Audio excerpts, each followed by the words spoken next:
Certainly looks like Kirby Smart is taking a page out of Lincoln Riley's playbook. We got to talk about it after the bumper. Don't be cornering me. Hold up. Time. You got to help me with that corner shit.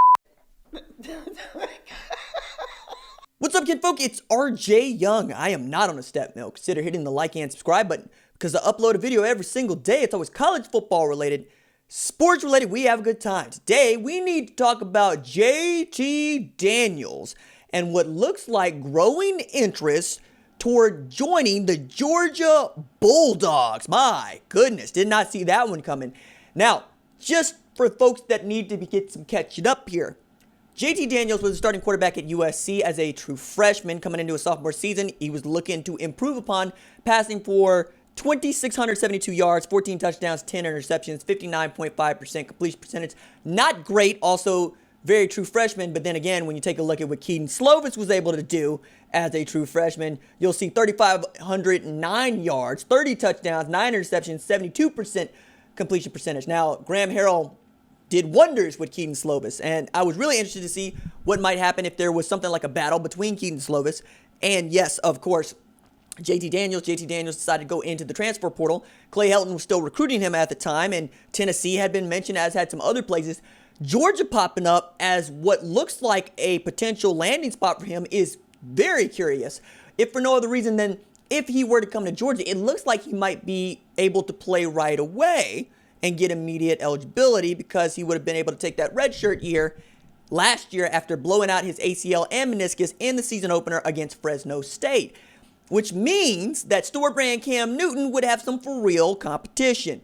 Now, the other quarterbacks in the depth chart and in the room include D'Wan Mathis, who I think is an extremely talented athlete. I'm not sure if he's ready to be the starting quarterback over there, but he needs to be on the football field because he's the best athlete in that room, and really, he might be an answer for a wide receiver in a year in which you're not going to have Dominique Blaylock, but we'll get to that in a little bit. You also have Stetson Bennett, who I think, gets to wear a Georgia jersey, and that's great. Everybody should be allowed to live their dream. And Carson Beck, who's going to be, a true freshman. Carson Beck has skills. Carson Beck could be the dude, but I think he was setting up to be the dude next year so that when Brock Vandagriff got on campus, he would be set up to be the guy after Carson Beck. Now, Daniels would have 3 years to play 3 years. And if you're Brock Vandagriff, you got to feel some kind of way about this because first you backed out of your commitment to Oklahoma to where you were going to be the guy. You didn't have to worry about bringing in another transfer quarterback. Lincoln Riley basically said it's not happening. And yet and still, he backed out of his commitment on January 1st of this year and later committed to Georgia, which is closer to home, like down the road, about 2 weeks later. His reasoning for backing out of his commitment to Oklahoma was that it was so far away from home. Cool. All right, now Lincoln Riley might look even better because, according to the rankings, he would be able to trade up from a 5-star quarterback to an even better 5-star quarterback, Caleb Williams, if, when, how Caleb Williams decides to pull the trigger and commit to the University of Oklahoma. Coming from Washington, D.C. area, doesn't seem to bother him that it's that far away from home. As a matter of fact, I remember they both took visits to Oklahoma in June last year, and Brock basically pulling the trigger there, making sure he secured his spot, and Williams would refer to Oklahoma as Brock's school, and then left an opening there. Caleb Williams took an extended visit 3 months after Brock Vandagriff backed out of his commitment and had a good time, and now his Twitter profile picture is Lincoln Riley hugging his mom. Tells you what you need to know about Caleb Williams. Now with Brock Vandagriff, you would have to deal with JT Daniels, Carson Beck, and D'Wan Mathis along, oh my goodness.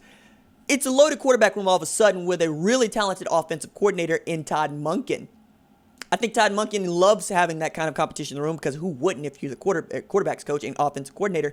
Also help facilitate this real leap forward for Georgia when we talk about football because murder ball, run the damn ball, which is on hats in Georgia. I've seen them. They were on sale at Sanford. They're glorious.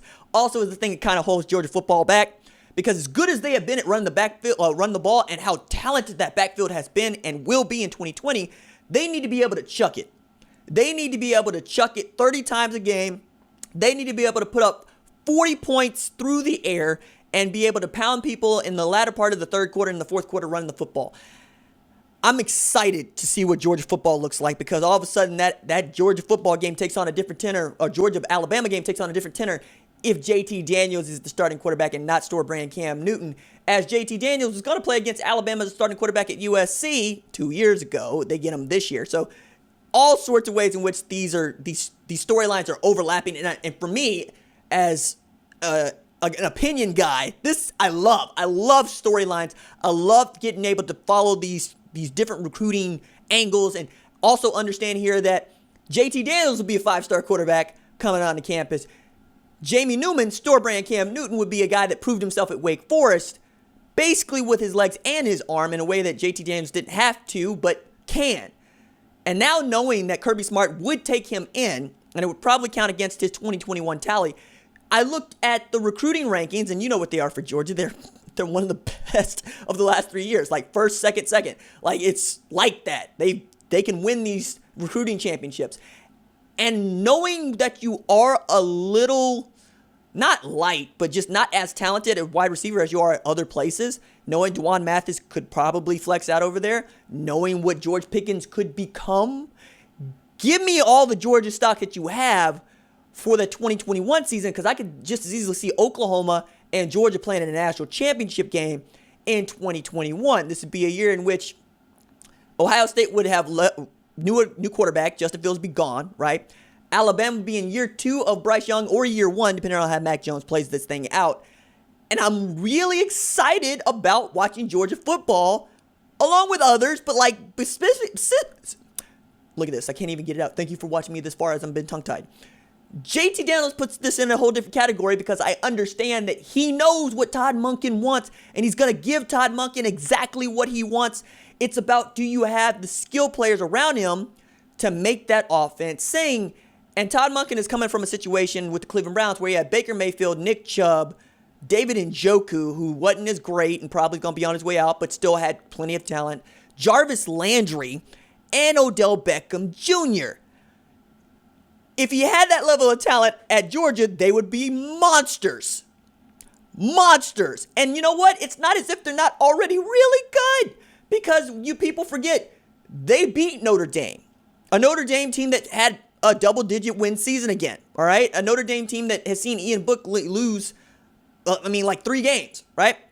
They also whipped Florida in the world's largest cocktail party, for which I know everybody wants to throw shade at Jake Fromm, but he's never lost to Florida. Think about that. He will have never lost to Florida. And all Florida did was play in the Orange Bowl and win the Orange Bowl after their L's were to a Georgia team that played in the SEC championship game and got ran over by a juggernaut in LSU. And LSU team that really we just talked about, they ran over Georgia. So Florida ought to be on its way up, but Georgia continues to stack talent, and I trust Kirby Smart's defense more than I trust Dan Mullen's offense. And I'm not really excited about Tennessee getting that much better in the next couple of years, let alone this year. So in the SEC East, it's kind of a done deal here.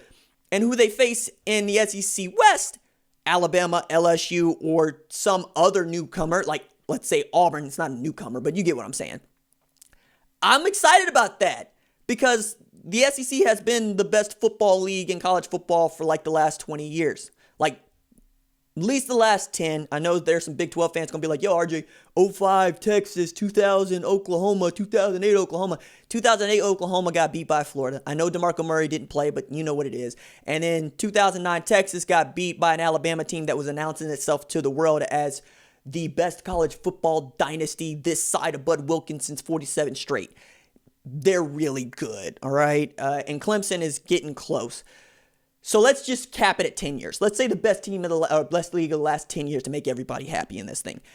JT Daniels coming from modern day to USC to Georgia is not a small thing, right? It's actually a bigger deal to me than CJ Stroud getting to go to Ohio State, kind of rising out of the ooze, the primordial ooze that is Northern California, and getting by Oregon, getting by Cal, getting by USC, UCLA, Arizona State, Washington, and getting out to Ohio State. Just not something that we're so used to seeing happen because college football is national now. That's what college football is. It's national recruiting. and Kirby Smart is really good at it. All right, that's it for me. Deuces.